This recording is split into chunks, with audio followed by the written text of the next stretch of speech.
everyone, and welcome to another edition of 16 Minutes with Lizz Ntonjira. And today's guest is somebody I truly, truly admire, and I met her, I think, over 10 years ago. Yes.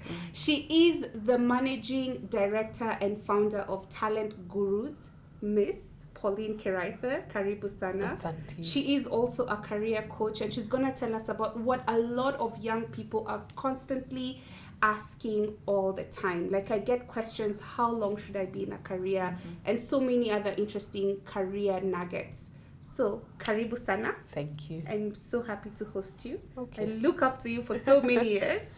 Thank you. One of the things that I constantly get asked is, how long is the expiry of you staying in a particular job?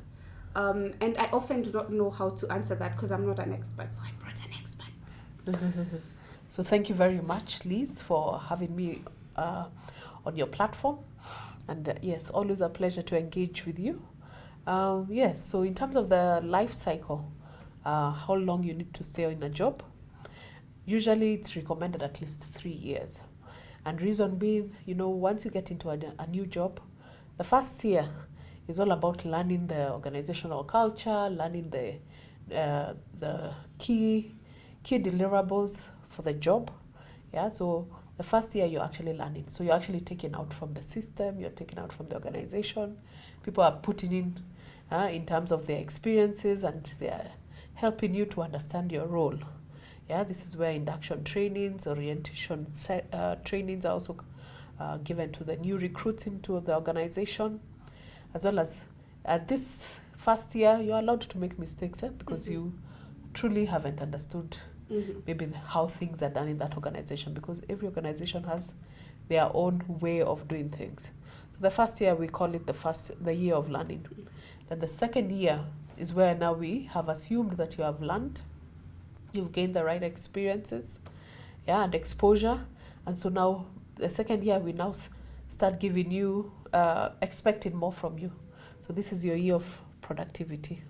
So this is where now you start giving back, And this is where now, in terms of even your appraisals, there'll be more demand for higher productivity and more delivery on your role, And then the third year is now actually where you have mastered your job, and you now become an expert in what you're doing in that organization.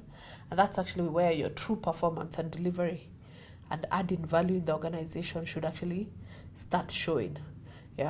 And I usually tell my mentees and even people I coach, and even young people, that don't leave a job before the third year, because that's when your true performance and true delivery actually gets to come to the fore.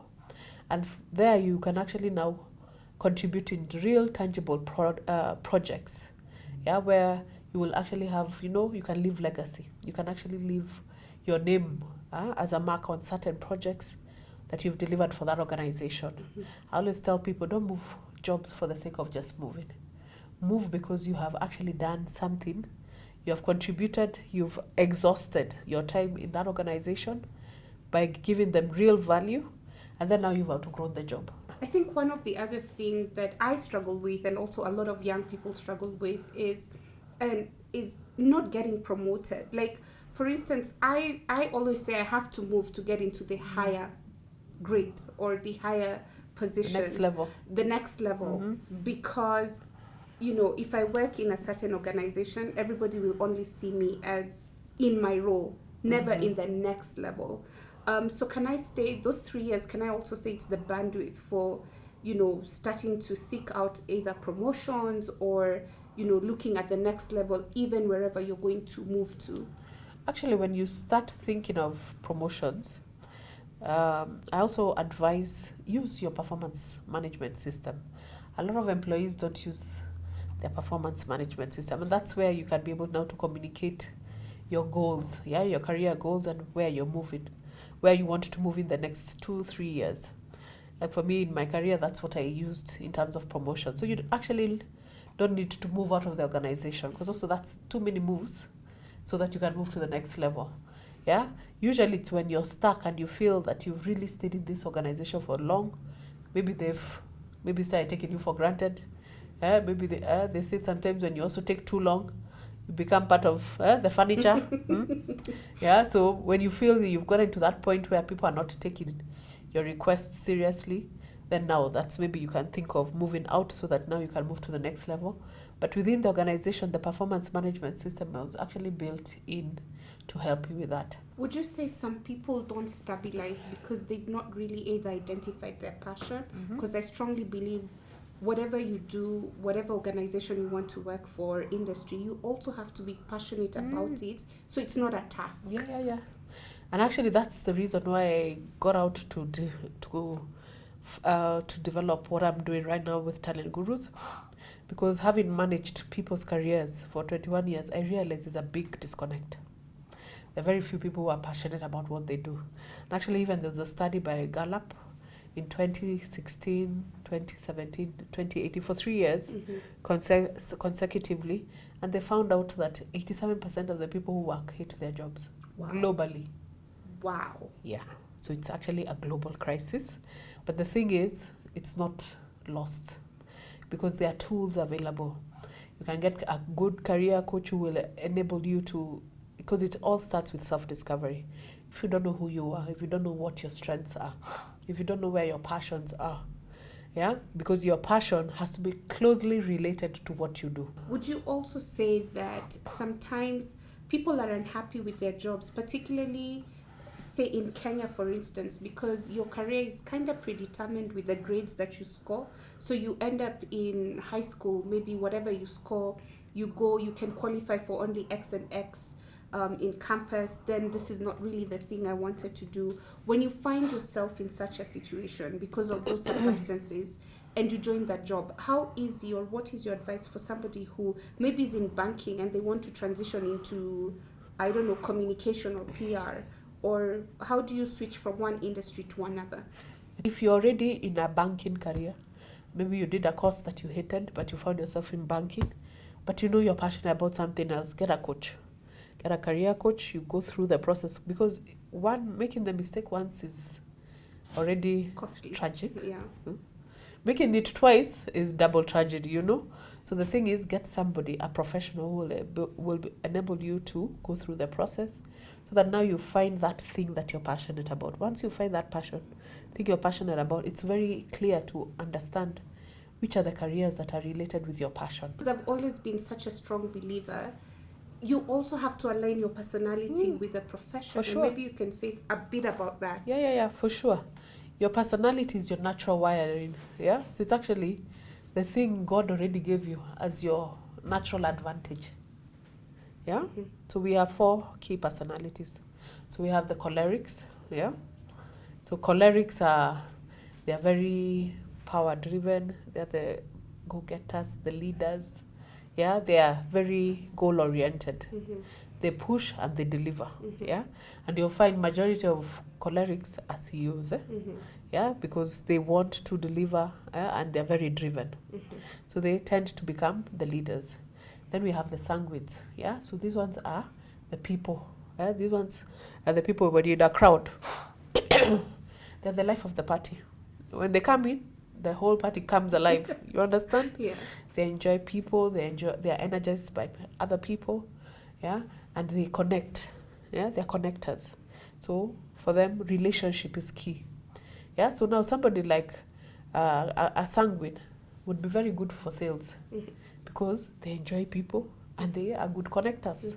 So they can understand where there's an opportunity and who do we need to connect with who, isn't it? Because they're already playing out from their strength areas.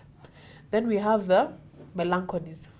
Now these are they are deep thinkers. They are analytical by nature, and they dig deep. For them, they have to cross the T's and dot the I's.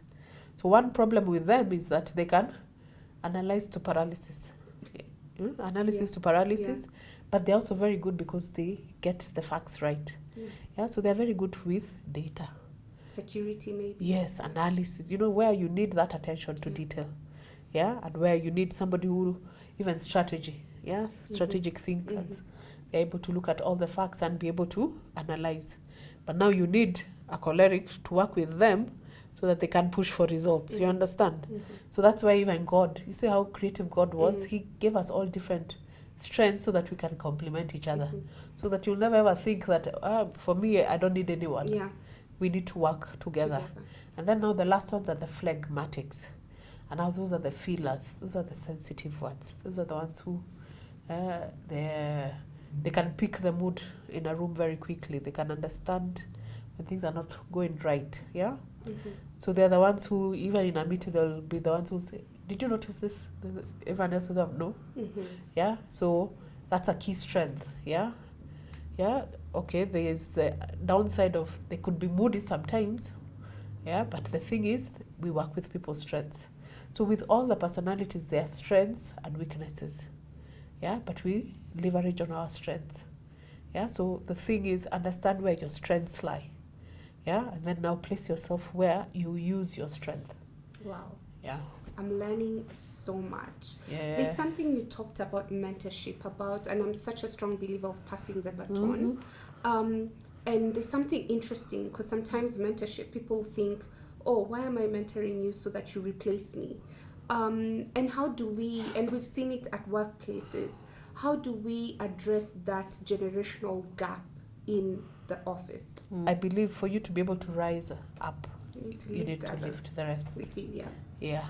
Yeah, so that's the key. So if you want to hold on to that job, then the most that you will be is that job. You understand? Yeah, but we've seen even, and I've had even challenges. When I was sitting in my master's class, there's a lady who told me, you know, my supervisor doesn't even know I come for this class. That's why I miss so many classes, because it will become an issue. I know. I myself, when I was doing my master's, my boss didn't give me time off. So I used to read at night. I would work till 5 and go straight into an exam room. Yeah, just because she didn't have a master's. So I know that has existed. But the thing is, do we need to perpetuate that? No. Yeah, and even for the people who think like that, you'll be limited to that point. So if you want to grow, and you need to, and if you want to do greater things, you have to bring others up so that they do the things that you've been doing, so that there is opportunities for you to move further up. Yeah? Yeah, so mentorship is not a nice to have, it is a must. Must have. Yeah, and for you to be a leader, yeah, I say the true mark of a leader is you have to be able to replicate yourself. It just shocks me how many articles are out there, even from research institutions, that really bash millennials. And it's often referred to as a microwave generation. And whether we like it or not, it's the bulk of the African population. So whether we like it or not, young people are here to stay. And they're the future leaders of today, actually, not even tomorrow. How can, also young people embrace responsibility, embrace there is a journey? I don't just get into an organization and next year I'm CEO. What are some of the things you can share with young people just in terms of embracing that journey? For the longest time, we only saw the end, but we didn't know about the process. More and more people are now sharing their personal journeys. Yeah? Until we demystify success to the young generation, they'll always think it's easy. Yeah? I like that. Until we demystify success. Yes. We have to show them that success doesn't just come overnight. Success is a lot of hard work and focus. You really have to work hard, and focus. Yeah, so until we share our own personal journeys, and also where we demystify failure, because the thing is, failure is part of the journey. You cannot be successful if you haven't failed. It is part of the equation. Tell us about your upcoming book. I'm so excited because you are such a wealth of wisdom. Thank you. So we will be launching a book. It's called Owning Your Career. And the reason being why I decided to focus on career, I've been a HR practitioner. For now, this is my 26th year. Yeah, so 21 years in corporate Kenya and now 5 years in entrepreneurship. Mainly as an executive leadership coach as well as a career coach. And I've developed 2 programs, a youth program, the Ignite Youth Leadership Program, where we mentor young people in careers. And then I also have the Ascend Self-Leadership Program that is helping also professionals find themselves in their careers and also help them now pivot into the right areas where they're passionate about. So for me, I've seen And remember, I told you that's the thing that motivated me to get out of corporate, Mm. because I realized there was no one doing it. And I realized that that's where the real need is. So I'm here trying to panel beat people when they come into the organization, but you see the mess is already, it's a bit too late. Yeah, so with this book, for me, I'll be sharing all the nuggets in terms of how you prepare. How, first of all, you get into discovering who you are. What are the things you need to do to understand yourself, because that's the key thing. You first understand yourself and have a great appreciation of who you are and where your strengths lie and where your passions are. Then we help you align it with your career. Are really looking forward Yes. to the book Own Your Career. Owning Your Career. We're really looking forward to the book. Mm. I mean, we could go on for hours and hours, so I'm really thankful for the time. Yes. And we'll definitely have her back, because I think this is a topic that a lot of young people are passionate about. Thank you so much, Pauline. Thank you. And actually, the book is written to the young people. Yay! So, see you guys in the next edition. Bye. Thank you.